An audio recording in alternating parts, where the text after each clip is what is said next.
Alors, bonjour à tous. Aujourd'hui, je vais vous montrer un exemple de spoofing. Donc, quelque chose de très sympa à voir, euh, plus pour votre connaissance personnelle que, que pour un trading exploitable, hein, parce que c'est pas quelque chose qu'on voit souvent. C'est pas quelque chose qu'on peut non plus exploiter correctement, je pense, même si on va le voir, il y a quand même quelques manières d'interagir avec. Mais voilà, c'est toujours sympa à voir. Donc, pour récapituler le contexte juste de la séance, parce que sur un carnet, vous pouvez peut-être pas situer ce qui se passe.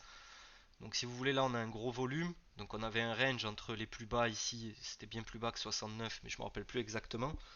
La séance date d'il y a 2 semaines, donc j'ai plus en mémoire ce qui s'est passé exactement. Mais donc là, on a un haut de volume aux alentours de 78 et on a un creux entre 78 et 80.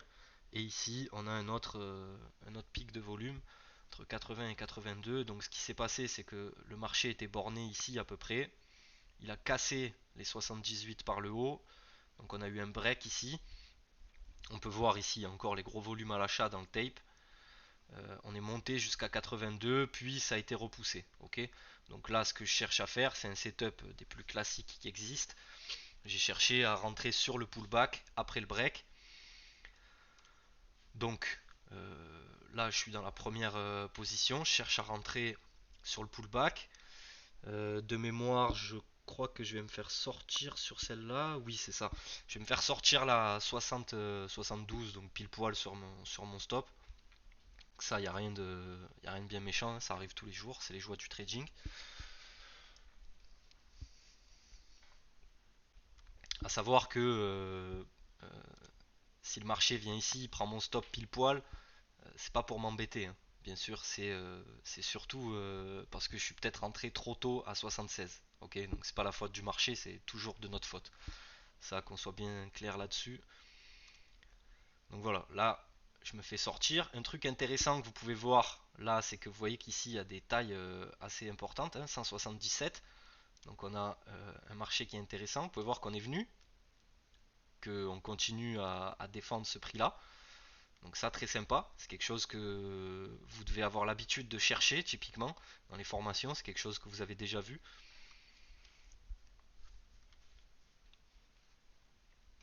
Voilà, donc on a un rebond. Ok, on a un prix qui a été défendu avec un rebond. Super.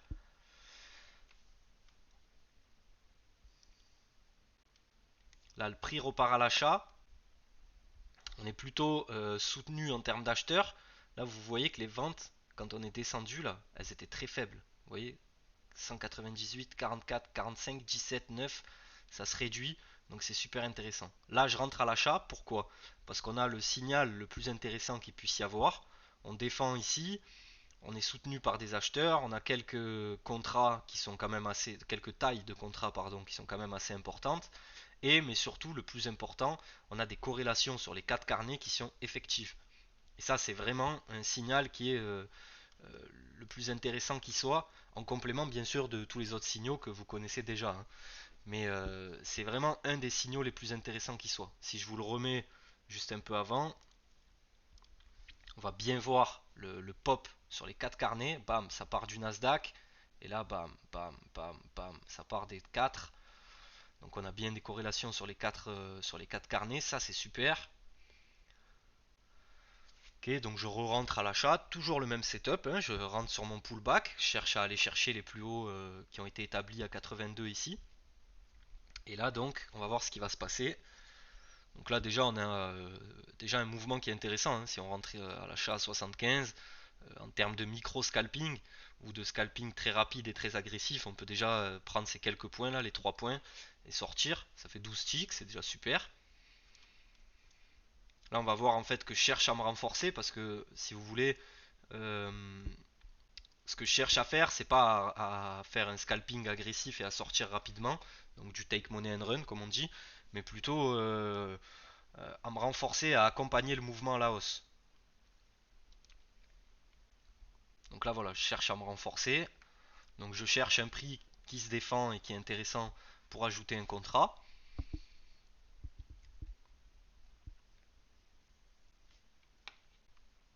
Et là, c'est ici que ça va se passer, donc ça va être très sympa à voir.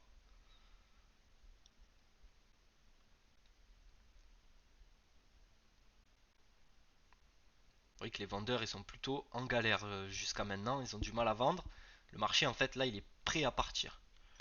Et hop, qu'est-ce qui se passe? On a ce vendeur-là qui vient d'arriver à 79,25 et qui ajoute 967 contrats dans les limites. Ok, donc par rapport aux moyennes de ce qu'on a dans le bid et le ask, 967 contrats, ben, c'est beaucoup, hein. Si on fait une moyenne, on va dire qu'on est aux alentours de 60. Ben, 960, c'est énorme par rapport à la moyenne du bid et du ask. Donc, ce qu'on cherche à savoir, c'est est-ce que ce gros intervenant, il est là pour pousser les prix vers le bas réellement, ce qui semble être le cas au premier abord, hein, parce qu'on voit que dès qu'il colle ses ordres, bah, le marché prend une direction baissière et assez impulsive en termes de vente. Donc on voit qu'il a vraiment réussi son coup de faire peur, en tout cas, si c'était le but. Mais on peut s'apercevoir, là vous voyez, il était à 79,25, il vient de se mettre à 77,75. Vous voyez que là on est pile poil dessus, hein. Qu'est-ce qui va se passer? Le prix est rejeté. Ça, c'est du front run typique. Donc, vous avez des algorithmes qui exécutent ce genre d'ordre, hein. Vous avez quelqu'un qui arrive avec des grosses quantités. Ben, vous avez un front run qui se produit. Le front run, c'est toujours pareil. C'est exécuté en général et surtout à notre époque par des algorithmes. Tout comme le spoofing d'ailleurs. Et donc, bah, c'est quelque chose dont on peut rarement profiter dans le sens où ça se produit très rapidement. Voilà. Nous, à notre échelle d'humain qui clique avec sa souris, c'est difficile d'aller profiter d'un front run sur des gros ordres. Bien que ça puisse être le cas des fois, c'est quand même très rare.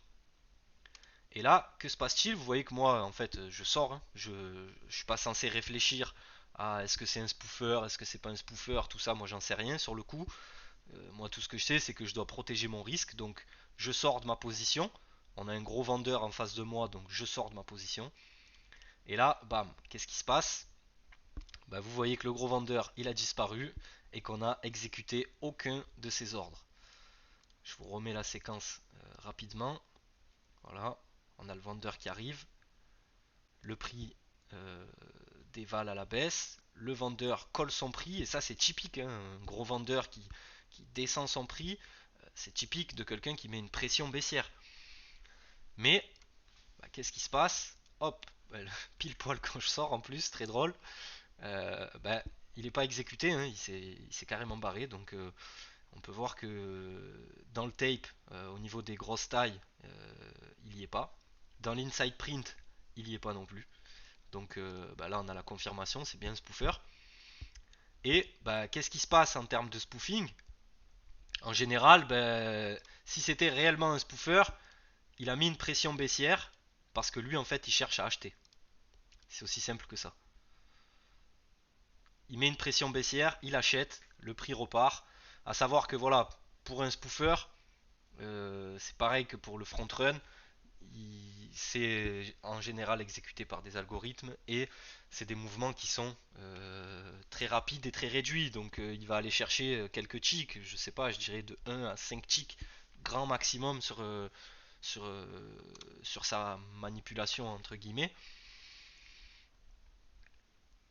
Et donc, qu'est-ce qui se produit ensuite après un spoofer qu'on a pu repérer de cette manière? Bah, ce qui se produit, c'est que le marché en général, il continue à monter. Là, vous voyez qu'on a des vendeurs absorbés, on a toujours des contrats à l'achat qui continuent à rentrer. Voilà, c'est typique d'un spoofer, hein. Il est arrivé, il a fait peur, il a acheté, le marché refait son mouvement. Il a réussi son coup d'ailleurs, hein, vu que je suis sorti. Mais bon, ça fait partie du jeu. Moi, je peux pas anticiper le fait que ce soit un spoofer et encore plus en fait avec la manière dont il a passé ses ordres. Parce que si il est là depuis un petit moment et qu'il met ses ordres, il les enlève, il les remet, il les enlève. Vous savez, on appelle ça un flash quand les ordres apparaissent et disparaissent. Ça peut être typique d'un spoofer, donc on peut penser que c'en est un. Mais là, il se passe rien. Là, il se passe absolument rien. On a le prix qui arrive. bam, pression baissière, front run, voilà. Et là, il disparaît, le prix remonte. Là, c'est typique du spoofing. Donc nous, comment on peut en profiter? Bah, typiquement, on peut essayer de rechercher la zone où il a commencé à spoofer, 77, 76, et essayer d'aller chercher quelques ticks plus haut. Voilà. Mais ça reste, pour moi, évidemment, des setups de vraiment de micro scalping. C'est-à-dire qu'on va chercher des petites variations. On ne cherche pas à renforcer sa position ou à profiter d'une tendance comme j'ai cherché à faire initialement. C'est vraiment petite variation rapide. Voilà, et puis après de mémoire, il me semble que le prix a continué à monter hein, pendant la séance, aux alentours de 90, voire un peu plus même. Je sais plus en mémoire exactement, mais c'était quelque chose comme ça. Donc voilà, c'est toujours sympa à avoir ce genre de configuration sur le marché. C'est surtout très sympa à connaître parce que voilà, ça fait partie de tout ce qu'on peut observer tous les jours et, euh, et ça fait partie des avantages qu'on peut tirer sur le marché, hein.